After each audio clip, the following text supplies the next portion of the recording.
In the echoes of our strides, where the pavement meets ambition, we chant a chorus of resilience. Win with us. Where dreams turn to plans, where unity fuels our climb. In the vast fields of possibility, it's never them who can extinguish the fire that burns within us. Tethered not by the challenges we face, but by the victories we claim. Stand tall, march proud, win with us. Because it's in our collective spirit that we find our greatest strength. All of a sudden they want to win with a stick, but ain't spin with a stick.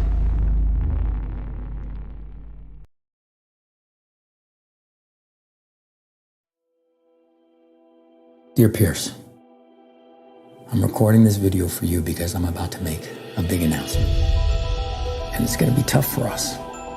You know, I'm not gonna be able to tuck you in every night or do our nighttime prayers together. But these are sacrifices so many hardworking families have to make every single day. Fighting for what you believe in is hard enough, but it's worth doing when you found something that makes your heart beat faster. And for me, it's you. Yeah, I've started a nonprofit, owned a small business in Detroit, even beat cancer. Served on President Obama's cancer panel, earned Ivy League degrees, and written best-selling books. But for me, adopting you is the greatest thing I've done in my life. You see, the world you're growing up in doesn't feel like it's getting any better. It's more divisive and more dangerous. When you told me that you were afraid to go to school because of shootings, it's not freedom. Our economy works for the richest, while the most vulnerable have to work even harder than ever to keep up. That's not freedom.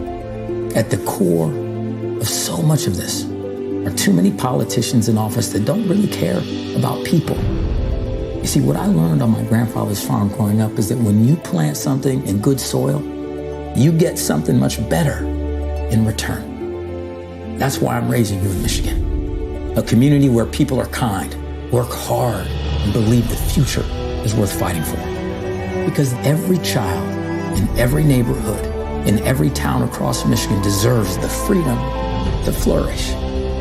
I believe our government should work for the people, be a force for good, and protect our freedoms. And that won't happen if we keep electing the same type of people to office. That's why I'm running for the United States Senate, to represent Michigan. I love you, son, and I hope to make you proud.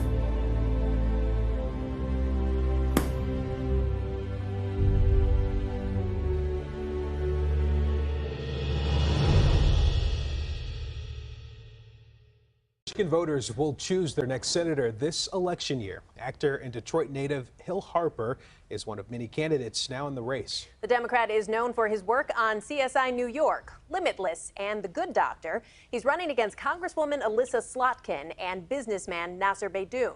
Voters will decide in the August 6th primary who will be the Democratic nominee. And Hill Harper joins us live in the studio tonight. Thank you for being here. Great to be here. Thank you. So for the viewers who haven't heard an interview with you before, we got to start with the why. You've had a successful career on some big shows people might know you from. Why turn away from all of that and try to head to Washington? You know, I've always been about service and about figuring out a way to have impact and legacy, whether it's through my foundations or my books or my acting. And this is an extension of that. People are hurting. So many people. I was just at a house over the weekend where somebody invited me over to say, Hill, you got to deal with this issue when you're in the Senate. It's the unhoused population. There was black mold all over the walls. We removed a door. As soon as the door hit the ground, someone outside picked it up and ran away with it. Point is that there's so many people that don't feel represented. They don't feel that Washington is actually helping them. They think it's actually hurting them, and they want real representation. Oftentimes we see actors sometimes go into the world of politics, but there can be some concern for voters in terms of whether or not this is someone who can represent them in the political arena because of the background. You mentioned your foundation and that being something that you're proud of. What is your answer to them? Well, you know, it's quite simple. You know, I'm a unique individual just because, you know, I went to Harvard Law School, graduated at the top of my class there. I went to Harvard's Kennedy School of Government, graduated at the top of my class. President Obama appointed me to the President's Cancer Panel in 2011, where I served actually working with then Vice President Biden's moonshot to cancer, where we made recommendations to the White House on cancer policy and funding cancer research. And so those are my kind of, as you say, whether it's the law side or whether it's the government side being appointed by the president, there's that. But there's also, yeah, I'm an actor who, you know what the beautiful thing about being an actor is that you learn to you learn empathy. You learn to walk in someone else's shoes. And the beautiful thing is combining those skills. I'm also a small business owner. So if I get elected to the Senate, watch this. I'll be the only active union member in the U.S. Senate. I'm a 32-year union member who's elected to the National Board of My Union. I'd be the only one of two parents of a school-age child. My son is actually here. Single parents know what that's like to work and actually bring your child along, and we need that representation. I'd also be one of the only few small business owners. I own a small business here in downtown Detroit, the Roasting Plant Coffee Shop downtown at Campus Martius. So when we talk about it, we want that level of diversity in the U.S. Senate. We just don't want career politicians there. I hear it from people all over the state that they're tired of asking these politicians for solutions that never come. And, you know, my father was a psychiatrist, and he always used to say the definition of insanity was continue to do the same thing over and over again, expecting a different result. We keep electing the same type of politicians over and over again, yet they don't deliver for people. And this is a people-powered campaign. So you are relatively new to Michigan. You've been here several years. Why should Michiganders trust that you can represent everyone from here in Southeast Michigan up to the UP?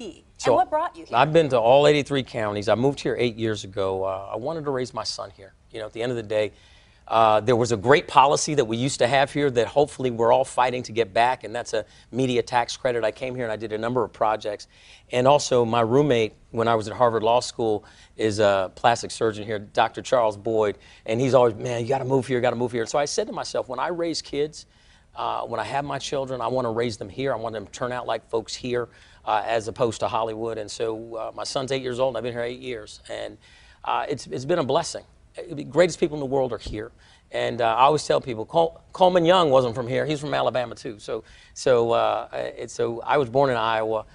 So there's a Midwestern roots that I have. But at the end of the day, it's not always where you're from, it's where you're at. And it's what you're willing to do for people. And my track record of service of people, obviously through my books and through my foundation and being an activist, is what I stand on. And I'm proud of that record. There's no other person in this field that has a degree from Harvard Law School. There's no other person in this field that has a degree from Harvard Kennedy School of Government. There's no other person in this field that has had a successful career like I've had. And I'm proud of that. Quickly, before we let you go, what are some of the biggest issues that you think this state specifically is dealing with? Without question, we need to pass universal health care. We need to get that done. It's the #1 cause of personal bankruptcies. You know, GoFundMe, 1/3 of GoFundMes are medical related. GoFundMe is not a health plan. We need to pass women's reproductive freedom, women's reproductive rights. It has to get codified federally. We need to pass the PRO Act and undergird our unions, give the National Labor Relations Board real teeth, real meat. And we need to pass the John Lewis Voting Rights and Advancement Act. We got to undergird the fact that we've let the Voting Rights Act of 1965 lapse is a problem. So we also have to get rid of Citizens United. It's the #1 thing that's killing our democracy, without question. Untethered, unlimited, dark money in our politics. My opponent is a recipient of a great deal of that type of money and that type of funding. We got to get that out of politics if people are going to get represented as opposed to special interest, corporate interest. You know, the Michigan Constitution and the U.S. Constitution begin with the same 3 words, we the people. They don't start with we the super PAC or we the politician. And people need to be represented first, and that's what my candidacy does. Before we do let you go, I just want to make sure to ask about an issue that is deeply important to many of our viewers, and that's the war in Gaza. Yeah. Do you support a permanent ceasefire, and what is your level of support for supporting the Israeli military? Yeah, so I called for ceasefire in early November. You know, over 75% of Michigan Democrats support ceasefire. And, you know, my opponent is out of line with, I believe, what Michigan Democrats want. And without question, when people pay their tax dollars, I don't think that they're thinking that they're going to fund the killing of children overseas. And so we cannot rubber stamp spending for overseas wars. You know, and I have a saying that I say all the time: there is no good war and there's no bad peace.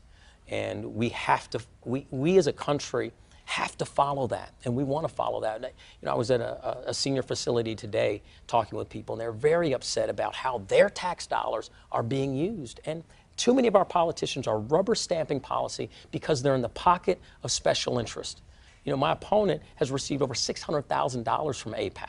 And, you know, that's a problem. I got offered $20 million to actually run against a candidate that AIPAC wants to take out, the only Palestinian member of Congress. And so we have to understand that with Citizens United in place, these type of offers happen because they think money can be determinative outcome of election, and that's all anybody wants. And I can't be bought, I can't be bossed, I can't be bullied, and I refuse to be. All right, well, that is our time for today. Hill Harper, candidate for U.S. Senate, thanks so much for being here today. Thank you. Michigan voters